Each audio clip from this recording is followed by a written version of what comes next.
Hello friends, welcome to Indic horizon.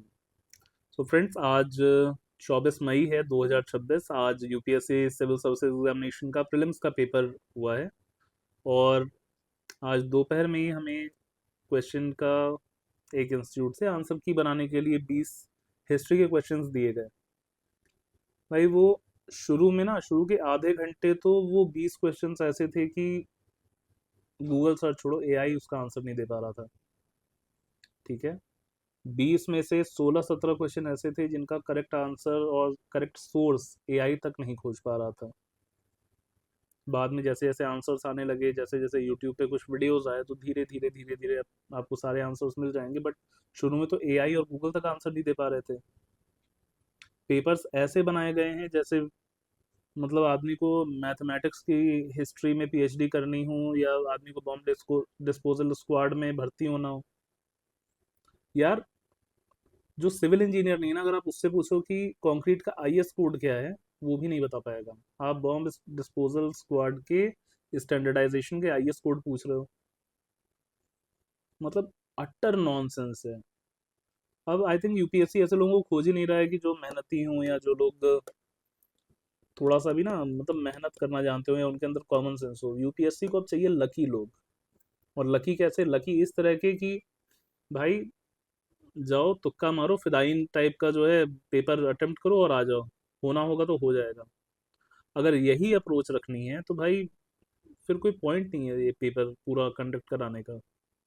आप fairness कहते हो कि मेरे पेपर्स लीक नहीं होते हैं, मेरे पेपर्स फेयर होते हैं। भाई आज का पेपर रैंडम था। मतलब जैसे रैंडम कहा जा सके, रैंडम।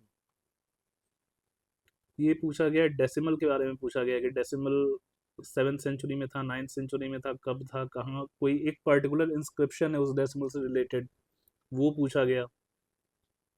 उसके अलावा ये पूछा जा रहा है कि क्षेत्र पत्नी पहली बार कहाँ पे आया। क्षेत्रपति तो ऋग्वेद में आ गया था, क्षेत्र पत्नी कहाँ आया? यार किसी का भी कॉमन सेंस है कि अगर क्षेत्रपति वहां है, क्षेत्र पत्नी भी वहीं आएगा। लेकिन आंसर अथर्ववेद है। अष्टाध्यायी में भी क्षेत्र पत्नी का वो दिया हुआ है, लेकिन पूछा गया है ओरिजिनेट कहाँ हुआ। भैया क्या चाह क्या रहे हो भैया यूपीएससी? देखो मेरा अटेम्प्ट खत्म हो गया, हम काम वाम कर रहे हैं अपना। But at the same time ना ऐसी चीज़ों को देख के थोड़ा सा बुरा लगता है ऐसे स्टूडेंट्स के लिए जो यार पिछले कुछ टाइम से 10-10 घंटे पर डे अपने निकाल रहे थे पेपर्स के लिए। मतलब अटर नॉनसेंस था आज का पेपर। लक और गैस वर्क के ऊपर था। यार कुछ लोगों का ये आएगा ना कि कुछ लोगों का काउंटर लॉजिक ही आएगा, नहीं यार सोर्सेज हैं, मैं सोर्सेज बता सकता हूँ। भैया अगर 20 क्वेश्चन आप सोर्सेज से बता सकते हो ना, या आप 100 क्वेश्चन सोर्सेज से बता सकते हो, तो everything under the sun has a source. But क्या वो यूपीएससी पूछती है या उसका पैटर्न है पूछने का?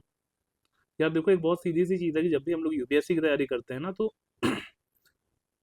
कभी भी प्रीलिम्स में हम लोग प्राइवेट बॉडीज़ के ऊपर नहीं जाते हैं कि प्राइवेट फर्म्स क्या कर रही हैं, प्राइवेट बॉडीज़ क्या कर रही हैं। हम लोग एनपीसीआई या statutory body, executive body, constitutional body, ये 3 बॉडीज होती हैं जिनके बारे में हमें पढ़ना होता है। प्राइवेट फर्म्स के बारे में नहीं।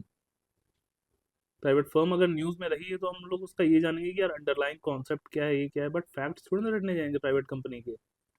सेमीकंडक्टर में वो भी पूछा हुआ है। मतलब अब क्या चाह रही है यूपीएससी ये तो नहीं पता। कोई कोचिंग ये कोई कोचिंग ना ये सीना ठोक के नहीं कह सकती है कि अगर आप मेरे यहाँ एडमिशन लिए होते, मेरे सारे नोट्स पढ़े होते, मेरे सारे मास्टरों के नोट्स पढ़े होते, मेरे सारे मेंटरशिप के नोट्स पढ़े होते, मेरे टेस्ट लगाए होते, तो ये पेपर आपका क्लियर हो जाता। कोई कोचिंग आज की डेट में ये नहीं कह सकती है, चाहे वो 1.5 लाख वाली हो चाहे 20,000 वाली हो। दिक्कत ये नहीं कि कोचिंग एग्जिस्ट करती हैं एज अ बिजनेस। उनका काम है बिजनेस, और यार वो फ़ायदा भी देती हैं। जिसको नहीं पता है उसे एक गाइडेंस भी देती हैं। हर साल इन्हीं कोचिंगों से ही बच्चे निकलते हैं। लेकिन बात ये है ना कि जब बात लक पे आ जाए, यार देखो इस बार भी ना बहुत लोगों के मतलब 13,000 लोग तो मेंस देंगे ही देंगे। 13,000 लोग ऐसे होंगे जिनका प्रीलिम्स निकलेगा। But at the same time बात ये है, क्या वो 13,000 लोग ये आंसर्स जान रहे थे तो उनका निकला है, या उनका गेस वर्क तगड़ा था, या उनका एलिमिनेशन टेक्निक्स अच्छी थी? आज के पेपर में पहली चीज़ तो इतना लंबा पेपर था कि ये पेपर पहले राउंड में ख़त्म करना ही प्रॉब्लम थी। अगर आपने पहले राउंड में ये पेपर ख़त्म कर लिया तो क्या आप रिवाइज करने का टाइम मिला आपको? मतलब हद हद लक बेस्ड पेपर था ये, और हद आर्बिट्ररी पेपर था। टफ नहीं था आज का पेपर। आज का पेपर जो है ना, क्या कहते हैं, अनजस्ट था बेसिकली। यार कभी भी आप ना किसी पेपर की तैयारी करते हो, जैसे एसएससी की अगर आप कर रहे हो या बैंकिंग की कर रहे हो, तो आपको पता होता है यार कि चलो ये चीज़ रिवाइज करनी है, इस चीज़ में मेहनत कर लेंगे तो हो जाएगा। कर लो मेहनत, खोज लो ये फैक्ट्स कहाँ से हैं। यार कोई इंसेंटिव तो होना चाहिए मेहनत का। कोई इंसेंटिव, एक पैसे का इंसेंटिव नहीं था आज के पेपर में, जो आदमी मेहनत किया हो। आज का इंसेंटिव उसका था जिसका आज का दिन था, जिसका आज का पेपर का जो सही तुक्का मार दिया ना, आज पेपर उसका था। आज पेपर किसी पढ़ने वाले के लिए नहीं था। ओवर अ टाइम जो लोग पढ़े हैं, जो लोग तैयारी किए हैं, और जो लोग 22-23 के भी रैंडमनेस देखे हुए हैं, 22-23 वालों को भी लग रहा है यार आज का पेपर तो सही में बदतमीजी थी। इतने करंट अफेयर्स, और करंट अफेयर्स भी इस तरह के कि कौन कौन सी कन्वेंशंस इंडिया रेटिफाई की है। इंडिया हजारों कन्वेंशंस रेटिफाई की है, कहाँ से पता लगाओगे कौन सी की है कौन सी नहीं की है।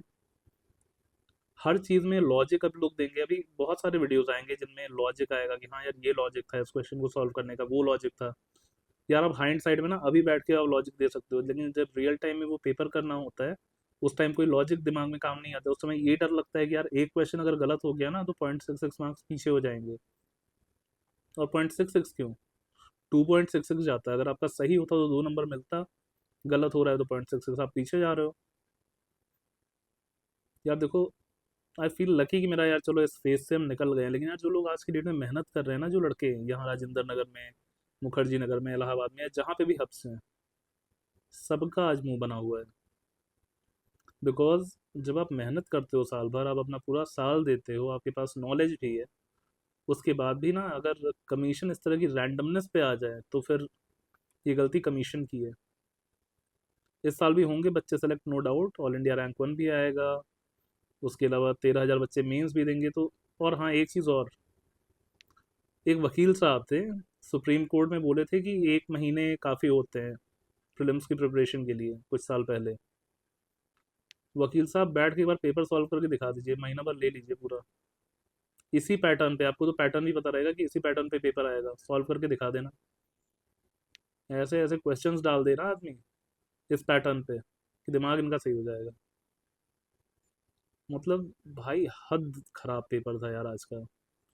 और जो भी 85-90 की रेंज में है भैया, वो लोग मेंस की प्रिपरेशन कर सकते हैं, क्योंकि कट ऑफ अब की बार ड्रास्टिकली डाउन जाएगा। और इसके अलावा पॉलिटी के अगर आप क्वेश्चंस देखें तो वो केस स्टडी टाइप के आ गए थे पॉलिटी के। और फिर उसके अलावा पबैट का क्वेश्चन था एक, कुछ क्वेश्चन थे अच्छे थे, करने लायक भी थे, बट क्या मतलब आप 100 क्वेश्चन में आप 30 क्वेश्चन ऐसा डालने चाहते हो जो आपकी मेरिट डिसाइड करे। यार देखो कोई भी एग्जाम होता है ना, कुछ क्वेश्चन होते हैं जो हर आदमी कर ले, कुछ क्वेश्चन होते हैं जो पढ़ा लिखा है वो कर ले, और कुछ होते हैं सही में कॉन्सेप्चुअल और ट्रिकी क्वेश्चंस। तो जहाँ पे इनको कॉन्सेप्चुअल और ट्रिकी क्वेश्चंस डालने थे ना, वहाँ पे ये किए बदतमीजी खुल के। और जो पेपर सेटर है, पेपर सेटर को हटा दो, उनको तो खैर पता ही होगा। यूपीएससी के मेंबर्स भी बैठ जाए ना ये पेपर सॉल्व करने के लिए, भाई 2 घंटे में पेपर सॉल्व नहीं होने वाला था आज का। थोड़ा सा रैंट टाइप का वीडियो है आज का, लेकिन यही रियलिटी है। शायद सरकार और ये कमीशन ही डिसइंसेंटिवाइज करना चाहती हैं प्रिपरेशन को, कि लोग प्रिपरेशन ना करें। सही भी बात है कुछ हद तक कि चलो यूथ जो है किसी प्रोडक्टिव वर्क में लगे, लेकिन क्या यार जो आदमी प्रिपेयर किया है वो उसकी गलती है प्रिपेयर करना। मैंने पेपर प्रिपेयर किया है, मतलब यार आज आज खराब हो रहा है बस। मतलब खराब लग रहा है कई लोगों के लिए कि जो लोग दे रहे थे पेपर, जिनके आखिरी अटेम्प्ट थे, जो इतनी मेहनत से घर से पैसे ले लेके रह रहे थे यहाँ पे यार। मतलब बहुत ख़राब था आज का दिन। कई ऐसे स्टूडेंट मैंने, कुछ बच्चे रो भी रहे थे, लेकिन कोचिंग इंस्टीट्यूट दिखाएंगे कि हाँ यार ये सोर्सेज हैं वो सोर्सेज हैं। भाई सोर्सेज के चक्कर में मत पड़ो, आज का पेपर गंदा था, और इस पे अपने आप को जज मत करो। बट हाँ ये है कि यार जो भी एस्पिरेंट्स हो रहे हैं यार, प्लीज़ सीरियसली आप लोग स्टेट पीएससीज की तैयारी करो। बिकॉज उसमें अभी तक थोड़ा बहुत ये बचा है कि उसमें रैंडम नहीं आते हैं, थोड़े ढंग के पेपर आने लगे हैं। यूपीएससी अब करने लायक नहीं रह गया भाई, अब तुक्के का पेपर है। कुंडली वुंडली दिखा लो, देने के पहले अगर उस कुंडली के हिसाब से वो दिन आपका वो दशा आपकी सही चल रही है तो जाओ पेपर दे, और नहीं तो अटेम्प्ट देने की भी ज़रूरत नहीं है, बिकॉज अब कमीशन ही ये चाह रहा है। तो पहले कुंडली दिखाओ, प्रिपेयर कर लो अपना थोड़ा बहुत जो करना है, बेसिक बेसिक जान लो, फिर कुंडली दिखाओ अपनी, अगर सब मजबूत है, सारा ग्रह आपको सपोर्ट कर रहा है, भैया जाओ पेपर दे बढ़िया से आराम से, कोई दिक्कत नहीं है।